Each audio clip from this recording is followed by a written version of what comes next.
Magandang hapon mga kapatid ko. Today, this is the third video that I will upload.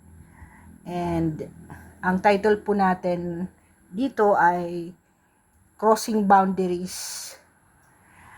Nakita niyo yung picture ko dito sa right side kasi maraming nagtatanong ano bang itsura ito. So, Dr. Comments at your service. In this third video today, August 11, we will be talking about did Vice Ganda really cross the boundaries between freedom of speech versus disrespect or kindness versus popularity. Ayan. So, ano po ba ang sinasabi ng Biblia? Kasi if tayo po ay na didiliman ng ating mga pag-iisip, ang una siguro nating tatanungin ay ang Biblia kung ikaw ay Kristiyano at ang Quran kung ikaw ay Muslim. So, in Romans chapter 8 verse 1, ang sabi, there is no condemnation for those who are in Christ. Kung may Diyos ka, ikaw ay may Kristo, siguro hindi mo gagawin ang mga ginawa at sinabi ni Vice Ganda. In Philippians chapter 2 verse 3, sabi ng Biblia, do nothing out of selfish ambition or vain conceit, rather in humility, value others above ourselves. And in 1 Corinthians 13 verses 4 to 7, ang summary po ay nagsasabi na dapat be kind, not boastful or rude, treat others with respect. Way back when, naalala mo si Senator Juan Ponce Enrile said na si Vice Ganda ay super bastos. He earns his living and popularity through such behavior. And because of this, I am to research ano ba ang Anti-Bastos Law or Safe Space Act or Republic Act 11313, which include invasion of private spaces. Ano po ba ang intent and context ni Vice Ganda? So, yung pang comical skit niya na pag nakita mo ba ang mukha ni Senator Marcoleta, matatawa ka ba? At saka yung comical skit niya ni FPRRD and promising to ride a jet ski to the West Philippine Sea, then morphed or metamorphosed about getting a free trip to The Hague in Netherlands via ICC. So, ano bang intent and context ng kaniyang statement na to? Na enraged ba siya? Dahil ang kaniyang political affiliation ay na-override ni Senator Marcoleta. So, tingnan po natin ang issue behind this. May defamation ba or libel? Would that joke damage or ridicule publicly FPRRD and Senator Marcoleta? Yan. Ang disrespect ba and offense was distasteful and disrespectful para sa isang Filipino? Normal ba yan? Na kumbaga lugmok ng tao, dapang-dapa na duduraan mo pa. Tama ba yun?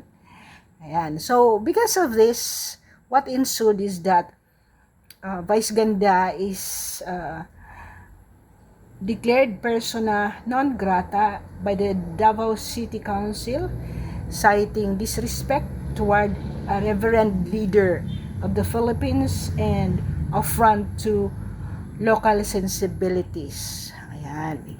Meron ka bang sensitivity sa mga ganyan? na pangyayari. Siguro dapat pag mga artist tayo, balansehin natin ang freedom of expression and sensitivity. Ito ba, magcro-cross line ako, kaya nga doon sa first vlog ko at second uploaded video ko this morning, I said, bakit mo kailangan, kung ayaw mo yung pakinggan yung aking video, then just skip. Bakit kailangan ka mang baston na tanga ako, tanga si Dr. Cummins, walang alam, binabasa lang yung prayer, yung mga ganyan ba? You don't even know the person behind that video, di ba? And uulit-ulitin ko po, hindi po ako nag-upload ng video para kumita. Oo. I'm abundantly provided by God in the universe sa aking paglalakbay po sa aking buhay. At in fact, I'm moving to migrate to US very soon. Kaya siguro wag mong kung ano lang sasabihin mo just because you think you are exercising your freedom of expression.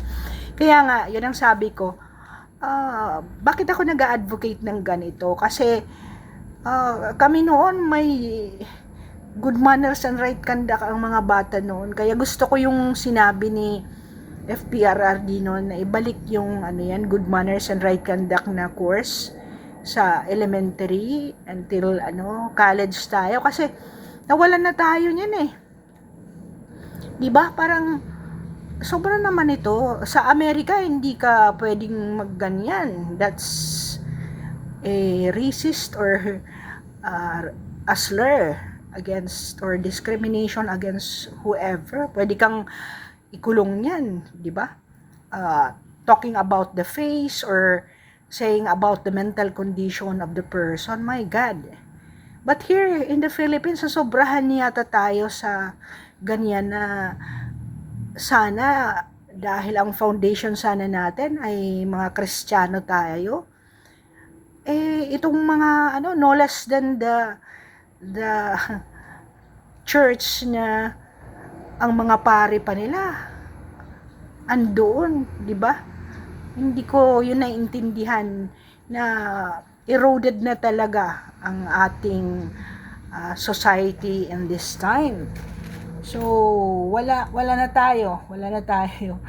So, freedom of expression ba ni Vice ganda yun? Where political identity runs deep and emotional ties is so charging now na si FPRRD ay 5 months na. Ngayong araw, August 11, 5 months na po siyang nakadetain sa ICC. So, ewan ko kung if kicking a man while down is okay with the anti-Dutertes. What did FPRD do to Vice Ganda to deserve this? Kaya po, ang result niyan ay nag-boycott po against McDonald, which is one of the endorsers of Vice Ganda. And allegedly 1 million po ang nawala or nag-unsubscribe or nag-unfollow sa kanyang Facebook account.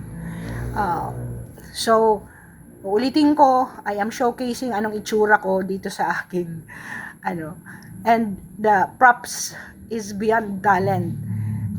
Alam mo yung respeto, kindness, compassion, na pwede ka namang magmura, di ba? Pero nakakamura ka dahil sa mga pinaggagawa sa'yo. And to correct,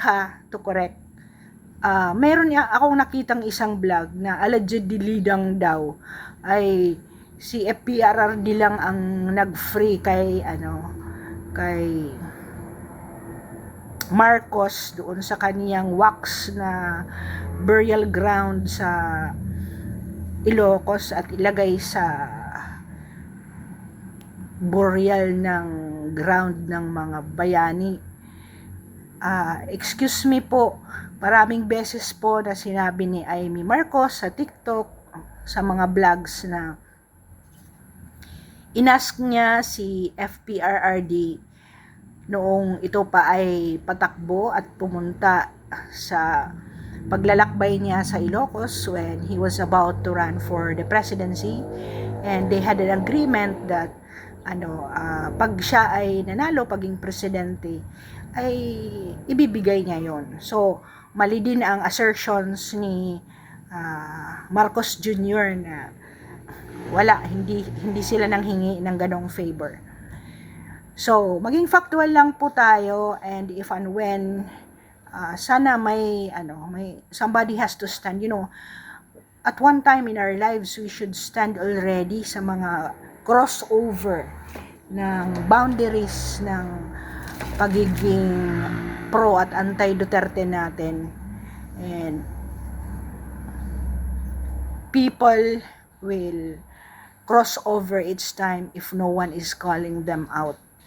Kaya tama talaga na tayo ay i-check natin na ako, pag may nagbabas talaga sa akin at wala naman akong sinabi na masama doon, and I would say i-report kita, talagang rin-report ko sa YouTube yung pangbabastos sa akin. Thank you for listening kahit wala po akong mga props, and uulitin ko po, mga first 3 or 10 meron po akong podcast, or ang mukha ko talaga ang makikita nyo doon sa August 2024, because a year back I already started YouTube, not for anything else but even for my advocacies sa abundant life, health and wealth. At uulitin ko, over 60 na po ako, wala po ako by God's grace mga sakit na high blood at sugar, wala po ako mga ganon, dahil napakaingat ko po. I live by the principles that I advocate in this YouTube, at lately lang kasi parang naubos na yata yung aking mga topics about man and woman relationship, so abundant life, financial freedom, rich mindset. Even nga po yung mga news kay President Trump, because I am also his avid fan. Ako po ay nagka-cover ng mga ganong events. May the force of the universe be upon us all, and thank you po. At natapos mo po ang video na to.